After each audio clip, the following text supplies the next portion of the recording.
Cyber TV. Inilah saluran pemersatu bangsa yang menyatukan semua elemen, semua anak bangsa. Nggak ada lagi perbedaan karena kita penganut Bhinneka Tunggal Ika. ILC, Indonesia Leaders Club, ajang yang menyaring calon-calon pemimpin masa depan. Selamat pagi teman-teman sekalian, salam sejahtera, dan hari ini kita perlukan salam sehat biar keingetan terus. Dan di atas itu semua, izinkan saya menyampaikan Bismillah, Assalamualaikum warahmatullahi wabarakatuh. Waalaikumsalam. Pemirsa, dalam situasi saat seperti ini, sebentar lagi menuju disintegrasi, pintu gerbang seperti itu hampir-hampir kita masukin. Dalam masa pandemi yang semakin hari semakin melilit, PPKM yang sebagian masyarakat sudah mulai tidak taat kepada pemerintah, banyak penolakan di sana sini, dan kelihatannya pertumbuhan ekonomi kita semakin jauh dari harapan, maka diperlukan orang-orang cerdas dan diperlukan nasihatnya kita dengar. Dan pada kali ini tamu saya luar biasa, seorang yang banyak sekali media mengetahui, hanya saja orangnya low profile, nggak sering tampil. Orang yang sangat luar biasa, Bapak Happy Trenggono. Assalamualaikum, Pak. Waalaikumsalam warahmatullahi wabarakatuh. Mana Beb? Alhamdulillah. Sehat ya? Sehat, alhamdulillah. Pak Happy Trenggono, siapa yang nggak kenal? Ulama-ulama itu biasanya menasihati umat, tapi beliau menasihati para ulama. Dari sisi strategi, dari sisi perjuangan, gitu ya. Orang yang sangat low profile. Anda bisa lihat di search saja nama Pak Happy Trenggono itu ya, Hotel Echo Papa Yankee. Itu Anda bisa lihat, silahkan dilihat siapa beliau, dan beliau adalah orang yang sangat berpengaruh. Dan hari ini saya mau korek dengan santai, apa yang dibutuhkan bangsa saat ini? Itu pertanyaan saya pertama kepada Pak Happy. Apa yang kita butuhkan saat ini, Pak? Kok makin hari makin ngeri gitu loh. Iya. Seperti api dalam sekam, seperti nunggu komando, seperti tunggu pencetus. Nggak ada yang pengen Indonesia hancur, kecuali orang-orang jahat. Nggak ada yang pengen Indonesia terkoyak, kecuali mereka yang berhati busuk. Dan mereka yang melakukan bisnis kepada rakyat. Nah, ceritakan dong Pak buat kita nasihat ini. Iya. Terima kasih Beb. Lama juga ya nggak ketemu ya.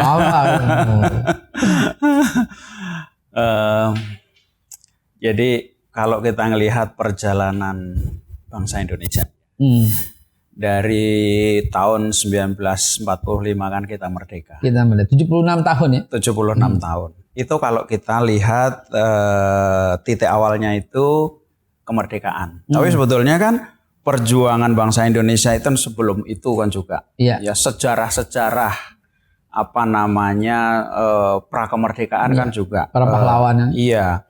Bahkan kalau kita lebih mundur lagi ke abad 12 abad ke-13, sebenarnya kan bangsa Indonesia bangsa yang hebat, Dip. Oh iya. Iya kan? Luar biasa. Gitu. Dulu pada abad ke-13 itu ada satu kerajaan yang luar biasa. Namanya itu dinasti Ming. Ya, dinasti Ming yang dipimpin oleh Kublai Khan. Kublai Khan, Mongol ya? Mongol. Itu dia sudah menaklukkan 2/3 dunia. Iya. Termasuk dinasti Islam waktu itu.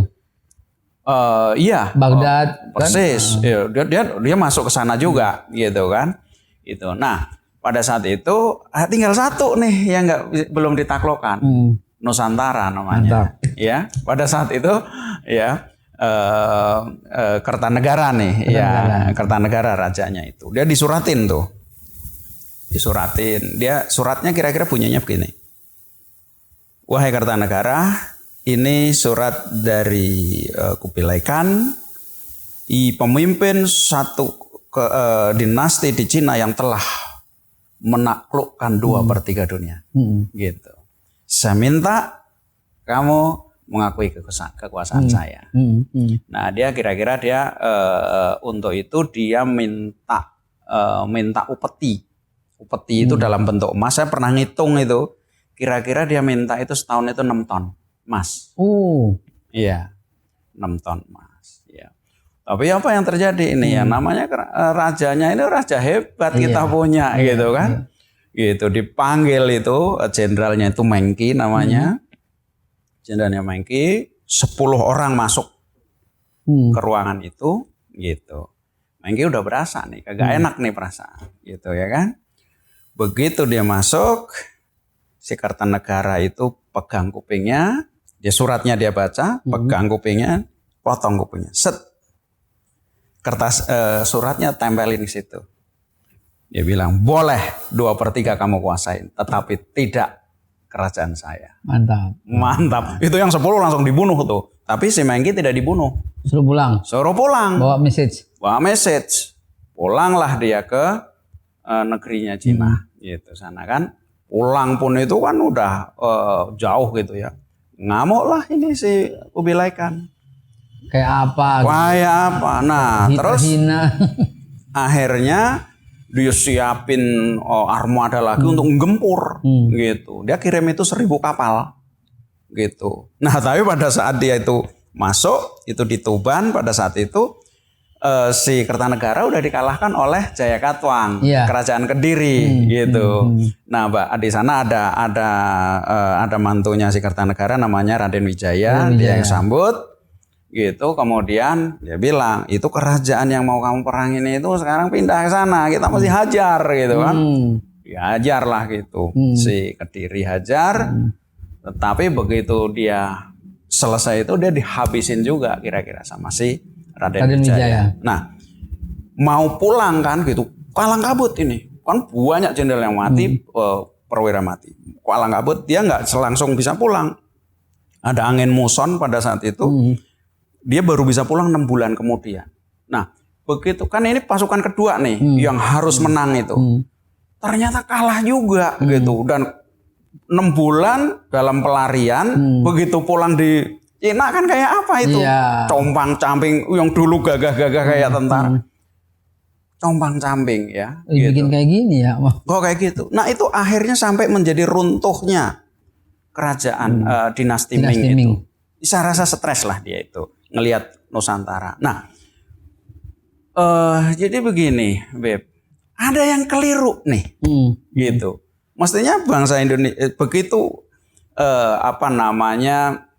Singosari itu nggak ada, Mataram dan sebagainya. Mestinya Indonesia itu hebat, lebih hebat daripada itu kan? Iya. Gitu. Nah, apa yang keliru? Ini sebelum apa yang dibutuhkan ada yang keliru kan?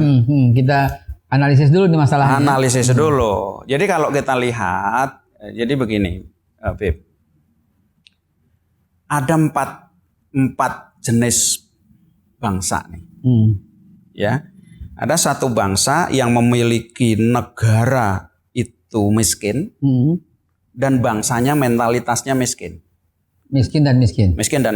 Itu bangsa terbelakang. Ada, hari ini ada. Gitu. Di dunia ini masih ada. Susah lah gitu. Dia nggak dianggap di dunia itu, nggak ada. Paling ya terima bantuan-bantuan, kelaparan itu hari-hari di situ. Ada yang bangsa dia tidak punya apa-apa, tapi bangsanya hebat. Itu bangsa pejuang namanya. Nggak punya sumber daya. Gitu. Kalau kita lihat Singapura salah satunya menurut saya. Betul. Bahkan Jepang salah satunya. Iya. Betul. Hanya ikan. Korea Selatan nggak punya. Ya Korea Selatan bisa membangun 2000 bisa urutan ke-11 ekonomi. Di negara Timur Tengah kita tahu Jordan tuh nggak punya minyak. Iya. Tapi Jordan dinar lebih tinggi daripada dolar Amerika. Luar biasa kan? Bangsa pejuang gitu. Nah, ada bangsa yang dia itu punya negara hebat, sumber daya hebat, bangsanya juga hebat. Itu bangsa superpower itu. Kita bisa lihat lah, gitu. Cina menuju ke situ, menuju ke sana. Amerika menuju ke situ. Amerika luar biasa, jangan salah. Sumber daya punya banyak ya. Sumber daya banyak, Beb. Kecuali emas dari kita ya. Ya, nah ini hebatnya. Ada yang punya sumber daya banyak, bangsanya nggak hebat. Kita termasuk. Itu bangsa bodoh namanya. Boleh nggak kalau saya bilang itu kita termasuk seperti itu? Ya kalau mau menyelesaikan persoalan kita mesti jujur kan, Beb. Alat Gitu. kita apa? Sumber daya kita punya. Sumber daya punya. Cadangan emas kita 97 miliar barel. Persis. Emas kita tertinggi dan terbaik mutunya di dunia. Gas nomor 4 di Gas dunia. nomor 4 di dunia. Satu blok D Alpha Natuna itu 202 triliun kaki kubik. Luar biasa. Sedangkan Arab Saudi aja yang cuman punya minyak, gitu. Saya punya sopir di Arab Saudi, Beb. Sopirnya orang Arab. Itu jarang orang Arab mau nyopir. Suatu saat hari Ahad gitu, dia jemput saya. Dia bertandang ke hotel saya. Bawa mobil Altis. Saya bilang, siapa punya? Saya punya katanya. Wih, hebat juga. Itu kalau di negara saya itu kepala BUMN itu saya bilang. Di Rut BUMN saya bilang gitu kan. Dia cerita, dia dapat allowance dari pemerintah.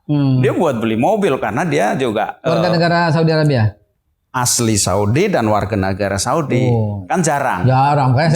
Langsung itu. Jarang karena makanya orang Arab Saudi mau nyopir terus mau ini itu jarang kan gitu. Makanya dia satu pendatang ya. Iya, dia asli situ. Makanya dia bisa dapat duit tambahan dan duit allowance-nya dia bisa dibelikan mobil mewah gitu. Mobil mewah lah gitu. Itu? Arab cuman punya emas. Cuman punya minyak. Kita minyak punya. Iya, emas gitu. Emas punya, dia kagak punya. Uranium. Iya kan?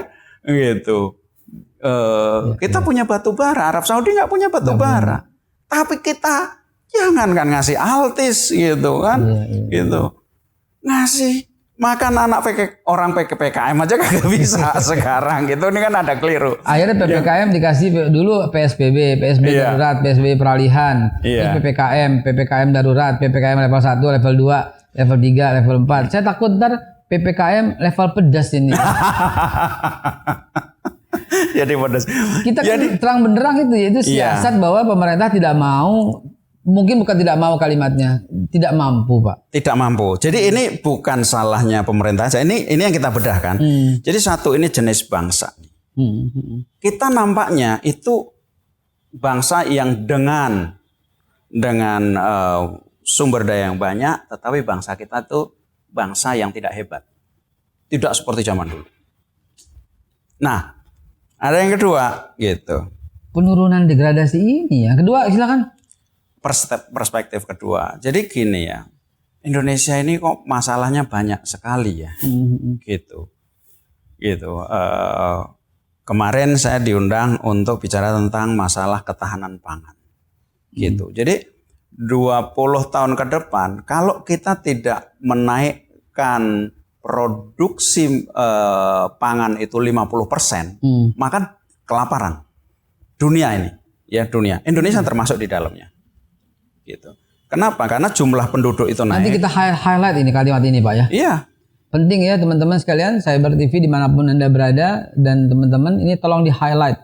Inilah salah satu yang terpenting karena sampai dengan saat ini Pak Happy Trenggono selalu diminta pendapatnya untuk melihat ke depan, what happen gitu loh. Daya analisis beliau, forecast beliau terhadap hal-hal yang demikian seringkali terwujud, seringkali terjadi begitu loh. Dan saya akan highlight untuk memperdalam masalah ini tentu sebentar saja setelah pesan-pesan berikut ini.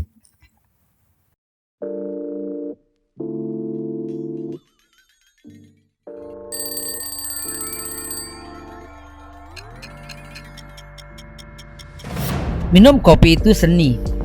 Kalau Anda nggak punya jiwa seni, Anda nggak menikmati kopi itu. Dan kopi Babe Haikal dipersembahkan untuk Anda yang mengerti akan kopi, juga mengerti nyeninya kopi.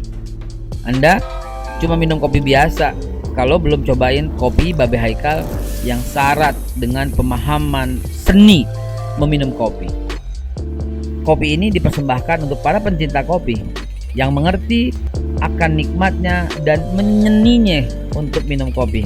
Jangan lupa, ini bukan kopi yang biasa lu minum. Cyber TV, inilah saluran pemersatu bangsa yang menyatukan semua elemen, semua anak bangsa.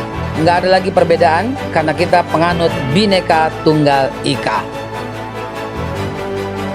ILC, Indonesia Leaders Club, ajang yang menyaring calon-calon pemimpin masa depan. Pemirsa, saya balik lagi dan tadi ya yang harus di-highlight itu what next Indonesia. Ini perspektif yang kedua. Kita akan kolek lebih dalam lagi. Saya akan diam dengan tertib sebagai murid untuk mendengarkan sang guru bicara soal forecast ekonomi yang sekarang ini ya, tentang ketahanan pangan. Apa yang terjadi? Silakan Pak Hafiz sekali lagi. Iya, jadi dunia ke depan ini persoalan global ya Beb ya, akan menghadapi yang disebut food shortage gitu. Jadi dengan satu kalimat sederhana bahwa kalau dunia itu tidak memproduksi pangan 50% dari sekarang dalam 20 tahun ke depan, maka dunia kelaparan. Dan itu termasuk Indonesia. Ya. Yang paling gampang kita lihat yang bisa dilihat mata hari ini semua orang lihat ya, Cina misalnya. Sebuah negeri dengan penduduk 1,4 miliar. Ya. Cina ini harus selalu dibicarakan nih Beb. Karena Cina dengan Indonesia itu hubungan termasuk dengan kata negara. Ini bisa belum selesai nih urusannya gitu.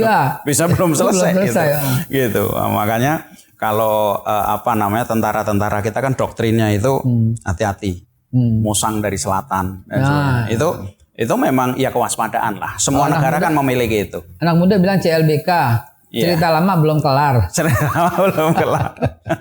Karena letak geografis ini segala macam. Sebagai sebuah bangsa kan memang gunanya negara, gunanya ini kan ada kewaspadaan, ada konsep negara sahabat, perdagangan, semua mesti lengkap gitu. Nah, Cina itu 1,4 miliar ya, semua makan beras, ya kan?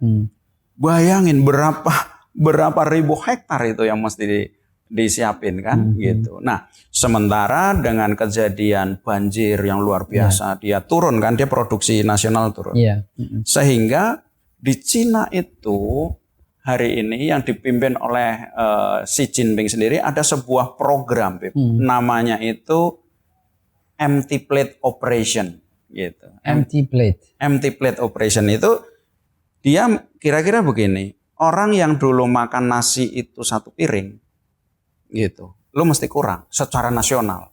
Jadi warung-warung, restoran itu kalau menyajikan, kalau orang mau pesen nasi nggak boleh 1 piring, separuh. Lu boleh pesan, boleh nambah, tapi separuh dulu. Empty-nya itu kosong. Iya. Empty plate. Separuh kosong. Iya. Ini kan luar biasa nih. Artinya apa? Dia ngelihat bahaya itu depan mata gitu. Satu itu. Yang kedua, impor dia kan 70% makanan yang dimakan oleh bangsanya itu import gitu. Mereka persoalan juga 70%. Nah, tahun 2018, 2019 itu dia impor itu 2 kali lipat. Gitu. Apalagi untuk next 2021, 2022 nih. Ketika dia hancur banyak sekali tanahnya dengan banjir seperti ini. Bisa jadi gitu. Yang ketiga dia bikin satu modifikasi kan alternatif. Dia ngelatih orangnya untuk makan alternatif. Jadi kalau antum lihat ada beras jinak plastik, kan pernah dengar ya? Iya, segila-gilanya lah orang nggak akan makan plastik kan gitu. Itu sebenarnya alternatif. Itu dari dugaan saya itu dari porang gitu. Dari porang. Nah, itu di Cina itu ngelihat itu begitu terang benderang. Nah, Indonesia saya lihat juga ada kesadaran sebetulnya pemerintah. Pernah waktu itu disampaikan untuk jangan tiap hari makan nasi oleh salah seorang menteri. Tapi dibully. Iya, padahal beliau visioner gitu kan. Bangsa kita memang kadang-kadang harus. Betul. Nah, terakhir Menteri Pertahanan disuruh bertani. Menurut saya itu adalah bentuk kesadaran pemerintah untuk menyelesaikan persoalan di masa depan, gitu. Tapi prospeknya bagaimana kira-kira kan gitu pertanyaannya. Ini kita berhasil nggak nih ngelewatin ini, ngadepin ini? Gitu.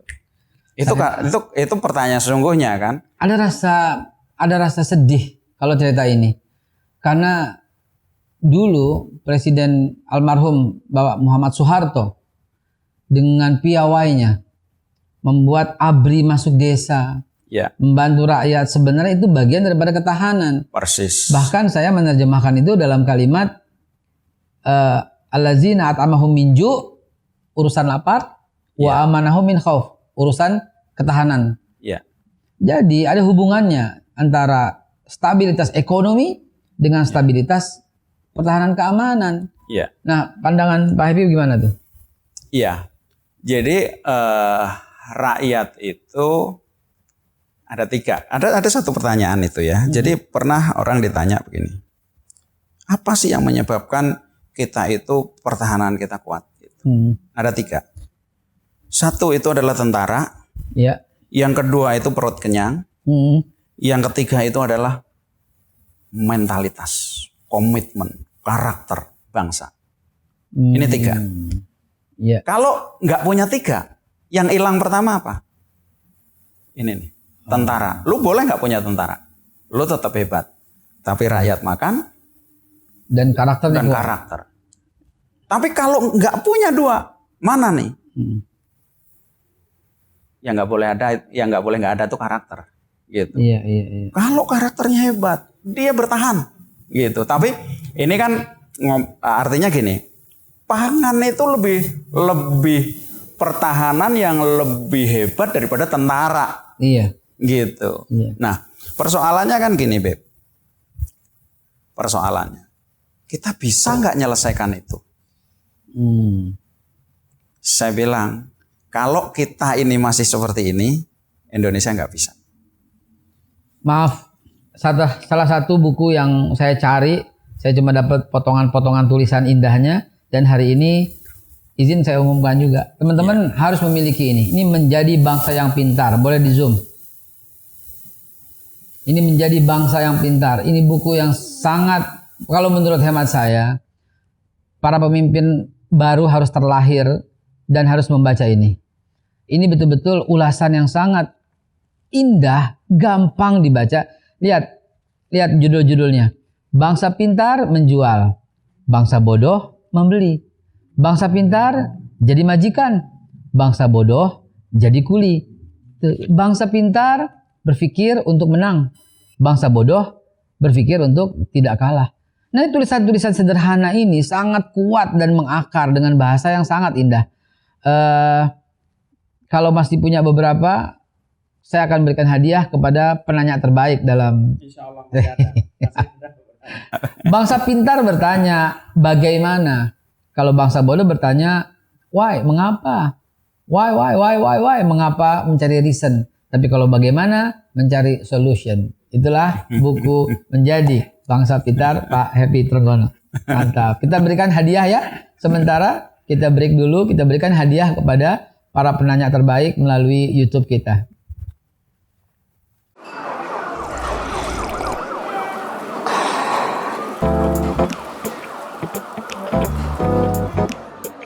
Teman-teman, kenapa kopi Babe Haikal ini alhamdulillah banyak banget diminatin sampai mau nembus 10.000 flash. Saya tambahin lagi formulanya dan ini betul-betul untuk membuat imun makin kuat. Dan imun yang kuat itu bikin COVID-19 kagak nyampe ke badan kita. Apa rahasianya? Ini dia. Di dalam kopi Babe Haikal ini akan saya masukin tambahannya ini cengkeh, bunga lawang, temulawak, jahe, kapulaga, kayu manis, semuanya digerus, dihancurin, dihalusin. Nah, setelah itu dicampur sama gilingan kopi. Jadilah kopi Babe Haikal yang insya Allah nambah imun. Ada badan pomnya, ada semuanya nih. Ya, ini kita persembahkan khusus buat Jakarta yang dekat-dekat, kita anterin langsung. Yang jauh-jauh bisa kita kirim. Jangan lupa ini buat imun. Dengan minum pagi sore teratur, insya Allah imun bakal kuat. Ini kan sudah terbukti nih, ramuan leluhur. Dan kita kemasnya dalam bentuk namanya kopi Maulid. Insya Allah buat imun kita makin bagus dan imun yang kuat awal mula kesehatan.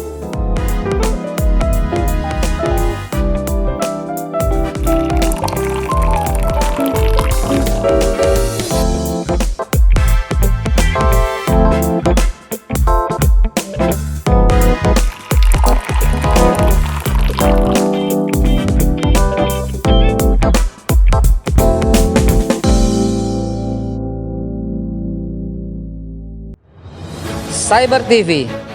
Inilah saluran pemersatu bangsa yang menyatukan semua elemen, semua anak bangsa. Nggak ada lagi perbedaan karena kita penganut Bhinneka Tunggal Ika. ILC, Indonesia Leaders Club, ajang yang menyaring calon-calon pemimpin masa depan. Teman-teman, banyak banget hikmah yang bisa kita petik dari obrolan santai ini. Tadi di sesi awal ada 4 karakter, ada 4 model yang mesti kita pahami. Bangsanya miskin, nggak punya sumber daya, mentalnya kacau, berantakan, nggak punya karakter yang kuat. Ada lagi yang model kedua, bangsanya miskin, nggak punya sumber daya, tapi karakternya kuat, mentalnya kuat, pekerja keras, pejuang. Dan kita tahulah negara-negara seperti itu. Yang ketiga, ada negara yang dari sisi sumber daya kuat sekali. Bahan bakunya banyak, sumber dayanya banyak, dan mentalnya kuat, karakternya kuat. Dan itu akan menjadi bangsa superpower. Dan unfortunately yang keempat, ya, Tuhan udah berikan kekayaan yang berlimpah. Kekayaan itu banyak, tetapi karakternya nggak kuat, mentalnya nggak kuat. Dan bukan bangsa yang bekerja keras, kecuali dicambuk dulu, atau ada masalah dulu. Dan itu terjadi di negara kita. Solusinya ya bangun karakternya. Karakternya itu ini dia. Bahkan karakter itu menjadi hal yang penting dari 3 sumber daya yang tadi Pak Happy sampaikan. Bahwa negara itu akan kuat kalau tentaranya itu kuat. Berarti sistemnya, keamanannya. Kedua, itu jangan sampai ada yang lapar. Kalau ada yang lapar justru akan menghancurkan. Tetapi yang ketiga ini penting juga, karakter. Bahkan ketika keduanya hancur, karakternya masih kuat, pejuangnya masih kuat, maka kita lihat Jepang tahun berapa pemboman 45 sampai dengan 48, itu apa yang terjadi di Jepang? Nggak ada. Tapi pertanyaannya adalah apakah masih ada guru? Begitu sang kaisar bertanya. Kalau masih ada guru, berarti ada tokoh yang buat karakter. Unfortunately, karakter seperti Soekarno, karakter seperti Natsir, karakter seperti yang dulu-dulu itu kita nggak punya lagi. Atau harus dilahirkan. Topik kita hari ini, bagaimana menjadi bangsa yang pintar. Kembali ke Pak Happy Trenggono. Iya. Jadi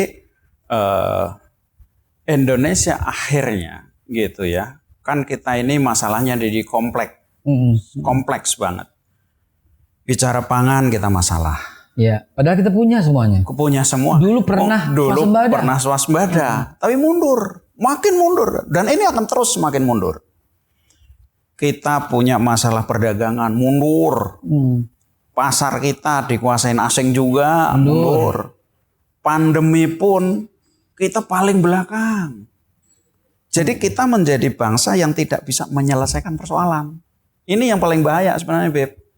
Gitu. Nah, di mana gitu? Saya selalu bilang begini, akhirnya hari ini gitu ya. Kalau kita ngomong masalah, semua jadi masalah. Kenapa? Karena biangnya masalah itu nggak kita sentuh. Gitu. Iya. Ada yang disebut the mother of the problem. Jadi masalah yang paling mendasar. Kalau itu ditangani, maka yang lain akan satu persatu akan selesai. Nah, apa itu mother of problem? Tadi yang Habib sebut. Pembangunan karakter. Jadi karakter. Kita pandemi kan nggak bisa kita selesaikan. Kenapa? Karena ada pandemi yang lebih gawat di Indonesia. Iya. Namanya kan pandemi korupsi. Waduh. Iya kan?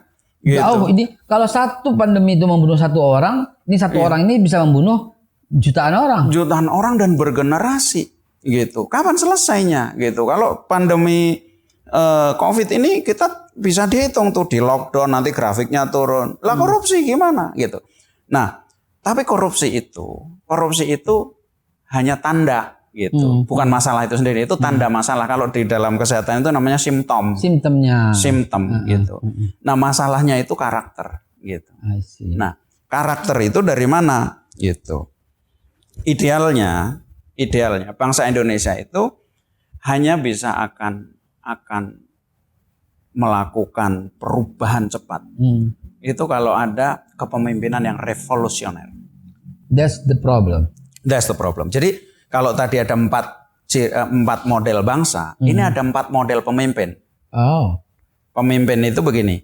Ada pemimpin yang dia pemimpin biasa-biasa, tetapi moralnya itu biasa-biasa.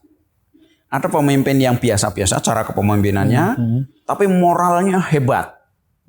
Gitu. Ada yang moralnya nggak hebat. Ada pemimpin yang hebat, memimpinnya hebat, tapi moralnya hebat. Nah, itu yang kita butuhkan. Jadi pemimpin yang hebat dengan moral hebat, itu. Ini yang kita sebut pemimpin revolusioner. Iya. Pemimpin yang jadi lokomotif, gitu. Kenapa? Karena pemimpin ini tahu apa yang harus dibangun, gitu. Dia itu kan, apakah sebuah bangsa itu bisa berubah karena satu orang? Bisa berubah karena satu orang, gitu. Cina berubah karena satu orang. Ada Deng Xiaoping namanya. Singapura ada. Padahal belum lama gitu ya, bahwa negara tirai bambu itu kira-kira 10 tahun lalu kita dengar miskin, terbelakang, banyak yang kelaparan. Tahun 80-an, tahun 80-an dia ngeriset, lihat IPTN, dia kagum-kagum. Hari ini kita beli belanja pesawatnya ke dia. Gitu. Yang pertama itu, yang kedua Lee Kuan Yew kita lihat. Lee Kuan Yew. Itu sampai Singapura itu adalah tempat yang berlumpur. Persis. Dulu kan mau gabung ke Malaysia, Malaysianya nggak mau. Akhirnya gitu. Seperti apa sekarang? Persis. Bahkan kita lihat di zaman, kalau kita nonton berita, Tuti Aditama, siapa lagi tuh ya, yang selalu tiap hari memberitakan politik apartheid, Rusdi Saleh. Siapa lagi tuh, si Yan Partawijaya, Max Sopacua. Antum kok tahu mereka? Iya, tahu mereka. Kalau Pak Happy Trenggono pasti tahu, karena beliau dahulu adalah salah seorang direktur di televisi swasta nasional, ya. Terus, nah itu Anita Rahman, idola tuh Anita Rahman gitu. Itu tiap hari memberitakan politik apartheid. Kita lihat bangsa Afrika yang di ujung perang. Bayangkan perangnya karena warna kulit. Ketika seorang Nelson Mandela, ini saya mau angkat sebagai salah satu contoh pemimpin yang moralnya hebat dan punya kemampuan yang hebat. Apa kata Pak Nelson Mandela supaya berhenti itu kasus-kasus lama CLBK itu, cerita lama belum kelar itu berhenti, dimaafkan semua orang kulit putih. Padahal sebelumnya kita tahu bangsa kulit hitam di restoran itu yang dilarang masuk itu anjing dan orang kulit hitam. Saya kebetulan pengagum beliau. Saya baca buku Long Way to Freedom ya tentang beliau, dan inilah apakah kesana gitu loh. Salah satu contohnya kita. Karena kita urusan PKI belum kelar, urusan cerita-cerita lama semua belum kelar, masih terus diungkap-ungkap. Gimana Pak Happy lihat seperti itu? Jadi kita akhirnya kan terus bergulat dengan persoalan-persoalan yang tidak selesai, gitu kan? Ya PKI lah salah satunya, gitu kan? Khilafah yang nggak ada diada-adain. Khilafah. Jadi ini kan di Indonesia ini kan ada 3, ya. Satu itu yang disebut golongan kiri, satu golongan kanan, satu golongan tengah yang mengatakan, ya kalau tentara-tentara itu mengatakan dia golongan tengah, gitu kan, ada Pancasila dan sebagainya, gitu. Dari dulu ekstrim kiri, ekstrim kanan. Tapi persoalannya kan ini saling curiga terus, gitu. Sampai sekarang. Mencurigai bahwa orang Islam itu akan mengganti ideologi dan sebagainya. Ya orang Islamnya nggak merasa, kan gitu. Kita dibelah ini isinya merah putih, isinya persis, Pancasila. Persis. Nah, ini persoalan besar yang harus disudahi. Gitu. Bangsa Indonesia harus melangkah. Kita kan udah ada Pancasila, gitu. Jadi makanya umat Islam pun satu itu merasa tertuduh. Yang kedua juga melihat, loh ini kok Pancasila mau diganggu gugat justru kan gitu. Ini nggak pernah selesai. Gitu. Nah, kembali Beb. Jadi memang dibutuhkan. Karena ini kan kita bicara Indonesia. Ada 4 ini. 4 ini begini. Ini kita pemetaan. Ini sederhana Beb. Pemetaan sederhana. Tuh ngobrol sama Pak Happy gitu. Ya, selalu ada pola. Selalu ada pola sehingga kita bisa mudah menyerapnya dari segala golongan. Pola apa lagi nih Pak? Jadi kalau ada pemimpin yang hebat, dia leadershipnya hebat, tetapi moralnya itu nggak ada, dia akan jadi perampok, gitu. Dan kalau ngerampok itu yang dirampok itu bukan ini, Beb. Bukan sekedar harta ini. Masa depan yang bakal dirampok. Cucu kita pun akhirnya menanggung. Gitu. Nah, itu perampok, bangsa perampok. Ada yang leadershipnya biasa, tapi moralnya brengsek juga. Tapi karena dia leadershipnya biasa, dia nggak jadi perampok. Jadi copet dia. Jadi copet. Ya jadi pencuri. Repot juga ini. Dikit-dikit nyopetnya. Iya, yang strategis lepas gitu kan. Oh iya. Gitu, aset-aset lepas ini itu. Ya saya nggak ngomongin Indonesia, ini secara umum ya. Secara umum model ya. Kita lagi bicara model loh ya. Model. Nah, ini repot kalau ketemu yang kayak gini. Ada bangsa yang pemimpin yang biasa-biasa. Gitu. Tapi dia moralnya bagus. Iya. Dia pekerja, Beb. Oh. Ini juga bikin capek juga. Ini pemimpin model ini itu hanya bisa memimpin bangsa bodoh tadi. Ya kalau bangsa pintar nggak bisa dia. Dia mesti diturunin dia, Beb. Mesti diklopin ya. Model pemimpinan dengan model bangsa. Iya, betul. Jadi itu saya tulis di buku itu 13 tahun lalu ya. Saya nggak ngomongin pemerintah ya. Ya jadi kan sekarang ini sensitif ya kan gitu anak-anak. Apa dia lagi. Iya itu 2009 gitu saya udah ngomong. Ini kita tuh nggak bisa dipimpin oleh pemimpin yang biasa-biasa aja. Kenapa? Karena masalah kita besar. Gitu. Nah, yang kita tunggu itu pemimpin yang hebat dan moralitasnya hebat. Dia meraih kejayaan. Persis. Bukan cuma menginginkan. Iya, makanya dia mesti, kalau dalam konteks ini kan Cokro Aminoto mengatakan kita itu butuh yang nasionalis religius. Itu sebetulnya kualitas manusia. Gitu. Tetapi nasionalis itu artinya dia ingin menggambarkan kehebatannya di dalam dia berorientasi kebangsaan dan sebagainya itu hebat. Tapi juga bertakwa gitu. Iya, ini pemimpin ini penting. Kenapa? Karena seluruh bangsa kita itu perjalanan ke depan ditentukan oleh dia. Jadi anak-anak kita itu bisa hilang satu generasi kalau kita itu dipimpin oleh pemimpin yang nggak tepat gitu. Karena dia dicontoh kan gitu. Nah, ini PR kita bersama gitu. Ada satu pertanyaan, Mbak. Bukankah pemerintah kita mengarah ke yang Pak Happy sampaikan dengan jargonnya revolusi mental katanya? Iya. Yang kemudian umat Islam mengoreksi, menambahi sedikit revolusi akhlak. Dan ternyata sekarang banyak dari kalangan pemerintah pun sudah mulai, bukan cuma mental, tapi revolusi akhlak. Nah, bagaimana? Kan udah mengarah ke sana. Iya, jadi sebetulnya itu kesadaran kita tentang kebutuhan. Makanya saya bilang yang dibutuhkan itu pemimpin revolusioner, gitu. Dan itu tentang mental, tentang akhlak, tentang karakter gitu. Revolusi karakter juga boleh juga gitu. Revolusi karakter boleh juga gitu kan. Gitu.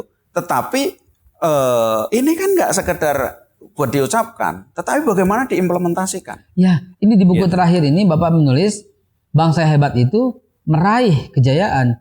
Bangsa bodoh itu gitu. Menginginkan kejayaan itu cuma sekedar ingin gitu loh. Sekedar ingin. Kita nggak punya role model. Persis. Atau belum punya. Ini loh yang betul-betul sampai kapan ini terjadi? Iya, makanya gini, ini kan pergulatan sejarah, Beb. Gitu. Memang kalau bicara Indonesia ya kita tunggu presiden hebat yang ditunggu, gitu. Itu nggak ada pilihan lain. Tetapi apa yang bisa kita lakukan hari ini? Iya kan? Kan manusia itu sebenarnya pemimpin juga. Ya kita kayak yang dilakukan Habib ini kan kepemimpinan. Babe, kan Babe. Saya malu dipanggil Habib. Iya, nggak apa-apa lah itu saya yang manggil. Iya. Itu jadi kita menanti betul ya. Iya. Nah, kita harus melahirkan anak-anak kita. Kan kita perang dengan televisi yang macam-macam. Iya. Kan coba bayangin anak kita ini sekarang pingin jadi YouTuber apa gak gawat gitu kan? Iya. Gitu. Itu gawat loh. Cita-cita kok YouTuber gitu. Cita-cita kok YouTuber, orang nggak ngapa-ngapain duitnya banyak. Itu kan bahaya juga. Iya. Duduk. Kan? Iya, ya kalau kontennya bagus nggak apa-apa gitu. Iya kan. Tapi sekarang ya itu harus dirombak betulan. Persis. Jadi kita mulai. Iya, jadi kita mulai dari diri kita, dari lingkungan yang bisa kita kontrol. Ibda bin nafsik, mulai dari diri sendiri. Iya. Persis. Dan insya Allah begitu saatnya, insya Allah anak-anak kita, atau mudah-mudahan nggak tunggu anak-anak kita. Ini 2024 kan sebentar lagi. Insya Allah ya, itu akan menjadi sebuah peluang untuk diperjuangkan. Betul, mudah-mudahan kita bisa melupakan warisan zaman dulu yang udah-udahlah situ. Kalau umpamanya saya berpikir ke situ ya. Udahlah kita mencari sosok baru yang bersih dari masa lalu. Persis. Yang enggak lo lagi persis. Gitu kan. Walaupun yang sekarang kita mikirnya kan di belakangnya kan lo lagi orang lama gitu. Iya, persis, Beb. Gitu kan? Tanpa kita mengatakan baik atau buruknya, tapi kita perlu ke depan. Teman-teman sekalian, tibalah pada closing statement, tapi saya jadi ingat sebelum kita break sebentar di yang mau lewat. Masih ingat satu lagu yang saya kok teringat-ingat dengan lagu itu. Lagunya judulnya begini. Saya nggak lupa judulnya, tapi kalimatnya sering banget saya sampaikan pada kesempatan. Mengapa kita saling membenci? Awalnya kita saling memberi, gitu ya. Kita dengerin lagunya sebentar ya.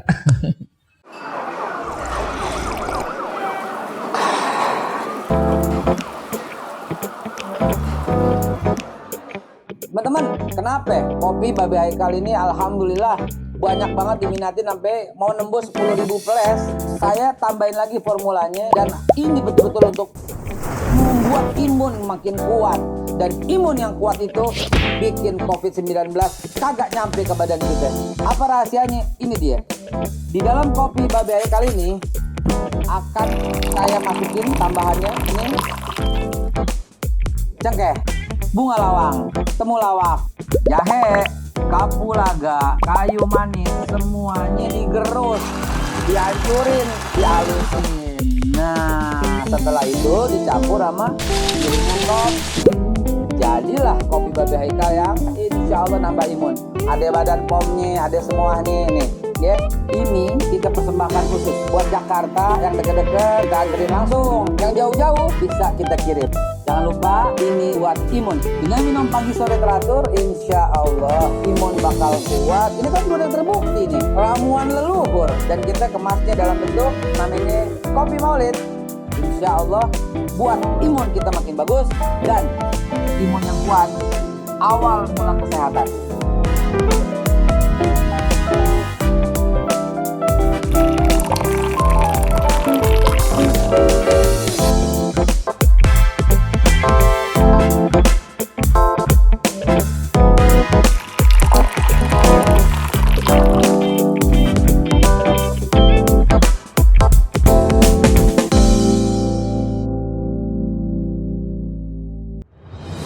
Cyber TV, inilah saluran pemersatu bangsa yang menyatukan semua elemen, semua anak bangsa. Nggak ada lagi perbedaan karena kita penganut Bhinneka Tunggal Ika. ILC, Indonesia Leaders Club, ajang yang menyaring calon-calon pemimpin masa depan. Teman-teman pemirsa Cyber TV dimanapun Anda berada di seluruh Indonesia, dari Aceh sampai Papua. Waktu itu sekaligus saya cerita kepada Pak Happy, kami dalam perjalanan dari Aceh ke Medan. Dari Aceh ke Medan, karena saya ketiduran, teman-teman nggak bangunin saya. Akhirnya saya baru sadar sudah melewati semua kota di Aceh. Saya baru bangun, lapar. Menuju Medan itu 4 jam lagi. Terus saya bilang sama teman-teman, kenapa saya nggak dibangunin? Kan sebelum meninggalkan Aceh kita makan dulu lah begitu. Tanggung Pak Ustadz tidur, kita nggak enak ngebanguninnya. Ya udah, restoran pertama kita berhenti dimanapun. Ingat lo ya, kita ini nggak boleh sakit. Ini COVID, kita mesti daya tahan tubuh. Masih ingat nasihatnya Dokter Tirta, mangan katanya. Akhirnya kita berhenti di sebuah restoran yang kiri kanan hutan sawit, seberangnya juga sawit. Loh kita ini begini, ya udah karena saya bilang restoran pertama kita berhenti, ya udah. Berhentilah kita di tempat yang terpencil itu, Pak Happy. Lalu kemudian kita pesan makan, saya turun. Ketika saya turun, pemiliknya itu dan ibunya dan anaknya semua keluar minta foto. Saya bilang, wow, Bapak Ibu lihat saya tuh di mana? Di Cyber TV. Luar biasa ya. Luar biasa Pak. Di ILC, di TV One, tapi dia sebut Cyber TV itu. Saya bilang, loh, sebegini yang lihat, saya bilang.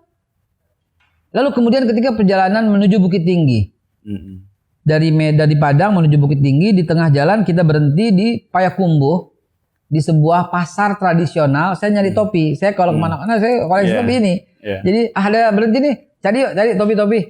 Begitu saya masuk pasar, yang punya topi, "Wey, keluar, foto." Kiri kanan foto. Saya nggak sempat belanja karena sepasar antri foto. Padahal itu udah masa pandemi begitu. Sebaru saya tanya lagi, lihat di mana? Di YouTube. Loh, itulah saya tidak berlebihan kalau saya katakan pemirsa dari Aceh sampai Papua, karena yang lihat ini dari Aceh sampai Papua. Bagaimana kalau di sebagian timur? Bapak Natelius Pigai, sahabat saya, suatu hari tiba-tiba belum pernah dia telepon dengan WhatsApp video call WhatsApp. Loh, kok Pigai pakai video call WhatsApp? Ada apa? Begitu dibuka, Babe, yang notabene-nya dia di Nusa Tenggara Timur dan semua Kristen. Dia bilang gini, "Babe, mereka tidak percaya kita berteman. Ini idola Babe semua nih.